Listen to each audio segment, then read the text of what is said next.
Всем привет, это Сандро Шотет Медиа, я снова в Тбилиси, и уже через 2,5 часа матч Грузия-Болгария, но все же без превью я не могу выйти. Может быть, вы посмотрите его до матча, может, в перерыве, может быть, по дороге на стадион, не так важно. Погнали! Самое главное, что нужно знать перед этой игрой.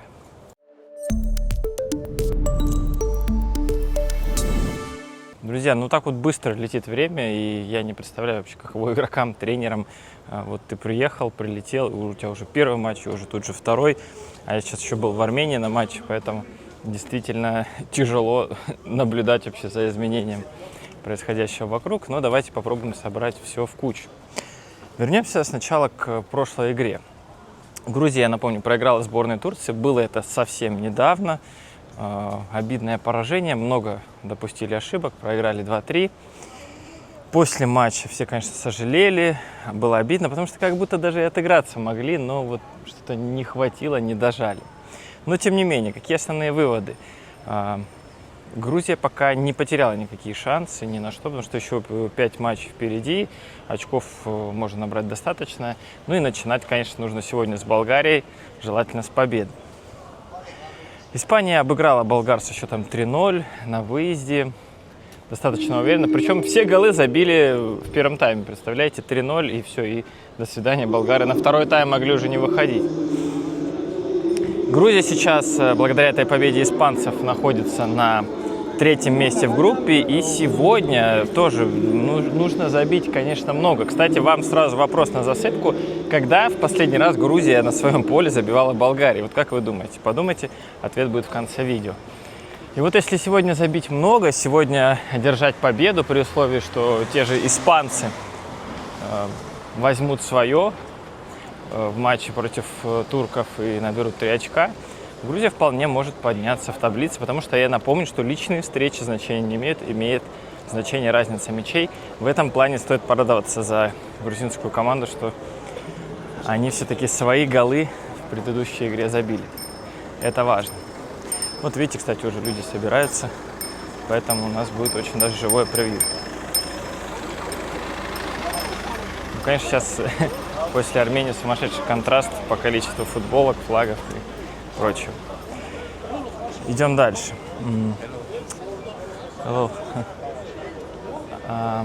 Что я еще хотел сказать? Давайте пройдемся по составу. Мне кажется, что сейчас делать какие-то жесткие изменения тоже может быть чревато. Многие недовольны там тактической схемой и тем, кого выпустил Саньоль на первую игру. Но вот вчера была пресс-конференция, Саньоль сказал, что, знаете, все эти изменения назревали. И я убежден в том, это его слова, что нужно играть в 4 защитника, то есть 2 центральных, что в Лиге наций мы уже поняли, что 3 центральных не работает по матчам с Украиной и с Чехией. Я бы, конечно, с этим постулатом поспорил, но это наводит нас на мысль, что Саньоль от своего отказываться не будет. Идем дальше. Со схемой все понятно, да? То есть либо 4-4-2, либо 4-3-3. Я склоняюсь к тому, что будет 4-3-3 все-таки. Что по составу? Мамардашвили не самый лучший матч провел. Не скажу, что были какие-то прям грубые ошибки, но могло быть получше. И вообще этот гол тоже, ну там не было, первый гол не было ошибки, конечно, Мамардашвили, но, знаете, мне кажется, если бы он был в тонусе, ну, может быть, он и защитникам бы подсказал, и как-то сам иначе позицию выбрал. Ну ладно, это уже лирика. Оценка, кстати, по софоскору у него очень плохая. Что касается центра обороны, Гурам Каши и Саба Гугличидзе, я думаю, здесь изменений нам ожидать не стоит, ну, потому что это центр обороны. Несмотря на все ошибки Каши, ну, кого туда сейчас ставить? Лучошвили, ну, не уверен, что будет лучше. 3 центральных мы понимаем, что Саньоль играть не будет. Поэтому, я думаю, здесь тоже без изменений. А вот дальше уже начинается интересно. Мне кажется, что на левом фланге должен появляться Ираклий Азаров. Он вышел на замену, вышел очень хорошо. И, ну, наверное, в старте он не затеряется. Вообще, я говорил вам уже, что мне нравится этот футболист, как он играл на молодежном Евро. И, мне кажется, он в свое время и в клубе сейчас недополучает. А в сборной уж точно должен получить. Вот. Что касается правого фланга, там играл Отар Какабадзе. Я думаю, что здесь нам тоже стоит ждать изменений вполне, потому что, опять же, не самый лучший перформанс был с его стороны, было очень много ошибок. Вообще, в принципе, фланги у Грузии работали неважно, давайте мы это признаем. Центральная ось, там Кочурашвили, Миквабишвили. Мне кажется, что Кочурашвили, к нему вообще никаких вопросов нет. Миквабишвили под вопросом. Вполне тоже можем его сегодня не увидеть в старте. Но здесь как бы вопрос открытый. Цитаишвили справа. Я думаю, что Ника Гагнидзе, вышедший на замену, сыграл значительно лучше. Прям это было сразу видно. Я бы его ожидал увидеть в старте.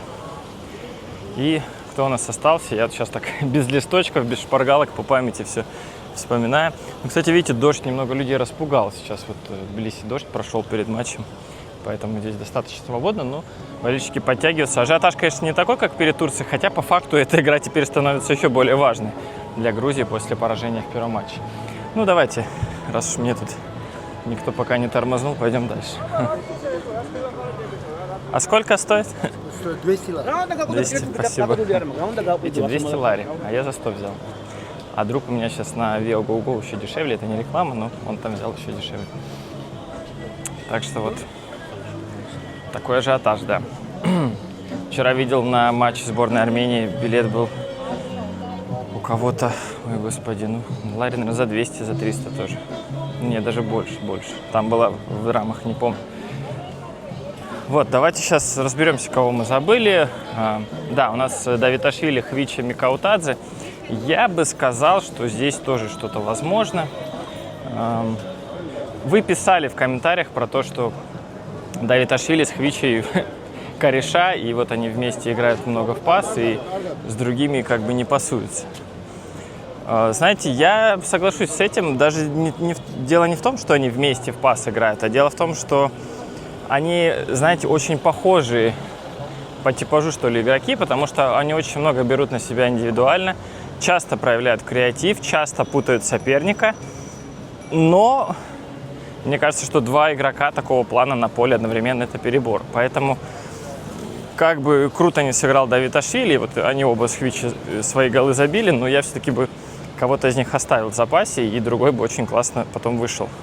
Ну, давайте вообще начнем с того, что они оба, в принципе, игроки левого фланга, левые вингеры, поэтому, ну, в принципе, наверное, это логично. Хотя, опять же, мне кажется, Саньоль не рискнет это сделать. Я думаю, что оба будут в старте. Что касается Микаутадзе, не самый яркий матч. У меня было Сакартвело, не самый яркий матч. У меня было ощущение, что просто мячи до Микаутадзе не доходили. Но потом, так пообщавшись и почитав ваши комментарии, немного даже поменял свое мнение, что сам Микаутадзе не в наилучшей форме. Может быть, он там с гонкой веса занимался перед переходом в Вильярреал, не знаю. Мне кажется, что Зевзевадзе вполне можно было бы дать шанс. Хочется увидеть Лобжанидзе хотя бы после выхода на замену. Хочется увидеть Нодара Ламинадзе. Вот, кстати, его вполне вместо Миквабишвили можно выпустить в старте, на мой взгляд. А как оно там в итоге будет, я не знаю. Вот, ну, по составу вот у меня такие мысли. В общем-то, я озвучил, кого я хотел бы увидеть. Единственное, вот я забыл, что с правым флангом вместо Какабадзе кого туда поставить. Ну, пожалуйста, напишите в комментариях. Всего не упомнишь. Давайте еще немного про сборные, да, про внешнюю оболочку. Потому что мы всегда говорим, там, ну вот Португалия мощная, но как вообще с ними играть? А как вообще играть болгарам с грузинами, да? Потому что давайте посмотрим рейтинг FIFA. Грузия там выше.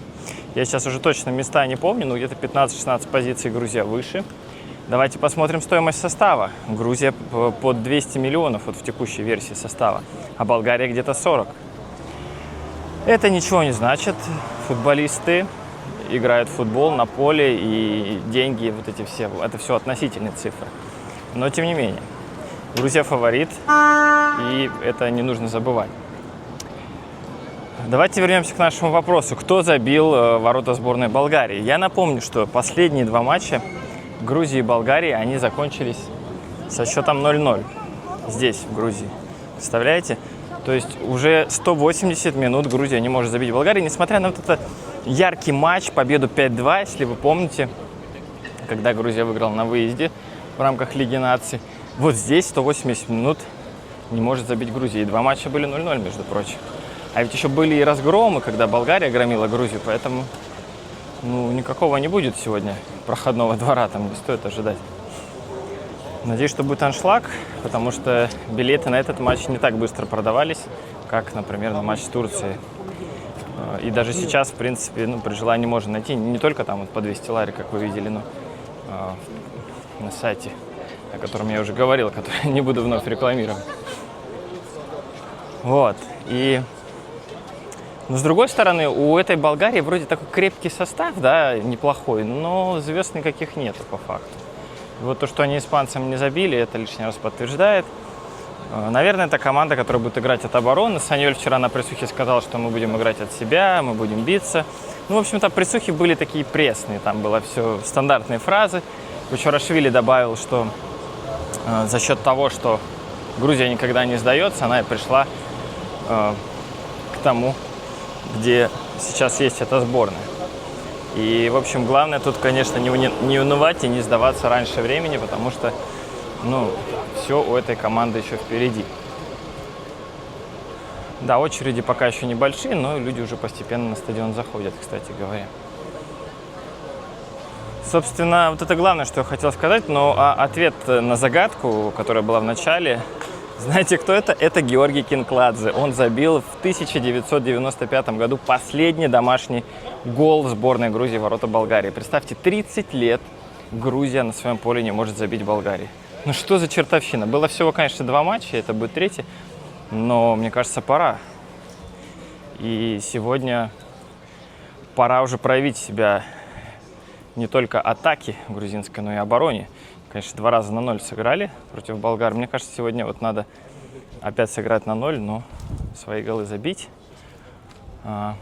Переходим мы к последней части. Прогнозы на этот матч.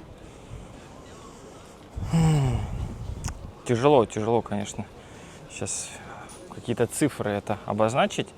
Ну, я, знаете, что скажу? Я думаю, что есть у меня такая теория, что после поражений команды вообще мобилизуются максимально. А вот в случае с грузинской сборной, ну, иначе просто невозможно. Поэтому я думаю, что мы увидим максимальную мобилизацию усилий. Я думаю, что Грузия точно забьет в первом тайме.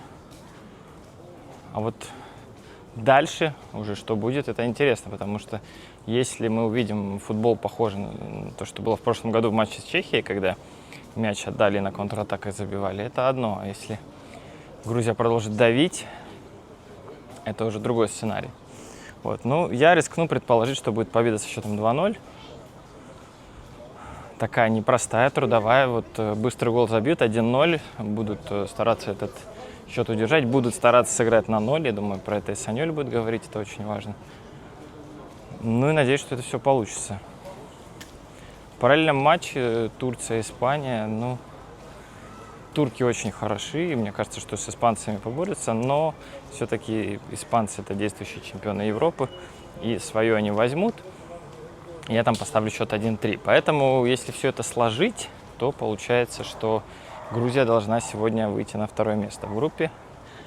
А я напомню, что в октябре нас ждут выездные матчи. Сначала в Испании, а потом в Турции. В Испанию я не поеду, к сожалению. Но в Турцию собираюсь. Пишите, если вы тоже там будете. Ну и вообще ставьте лайк этому видео, подписывайтесь на канал, все по стандарту. Я надеюсь, что сегодня нас сборная Сакартвело порадует и будет очередной яркий репортаж. Ну и дождя будет поменьше, потому что, хотя дождь тоже, знаете, есть в нем что-то. Но сейчас уже хорошо, не жарко, поэтому давайте лучше пока без дождя. Пишите, где вы будете смотреть этот матч, пишите, что вы ожидаете от этой игры. Ну, а если вы после игры уже смотрите, даже интересно, вот ваши мысли, совпадали ли они с моими до игры, потому что, ну, видите, уже тут чуть больше 2 часов осталось, и совсем скоро все начнется. Пока, конечно, тут одни полицейские, они болельщиков очень мало. Ну, а я потихонечку перейду сейчас на другую сторону. И давайте уже подведу итог. В общем-то, итог-то я уже, наверное, подвел даже, да. По составу изменения, значит, на левом и на правом фланге. Вместо Какабадзе так и не вспомнил, кто вы уж, извините. Цитаишвили уступит место Ники Гагнидзе. вместо Миквабишвили давайте смело, так скажем, Нодар Ламинадзе. Тоже не уверен, но попробуем. Я думаю, что все-таки в 3 будет играть атакующих игрока Саньоль, потому что вот он постоянно как мантру повторяет, что мы должны доминировать, мы должны доминировать. Ну, давайте доминируйте. С Турцией доминировали, но не додоминировали. Вот, ну я круг сделал сегодня, побыстрее получилось. И давайте на этом будем заканчивать. Увидимся уже после матча. Нахамдис.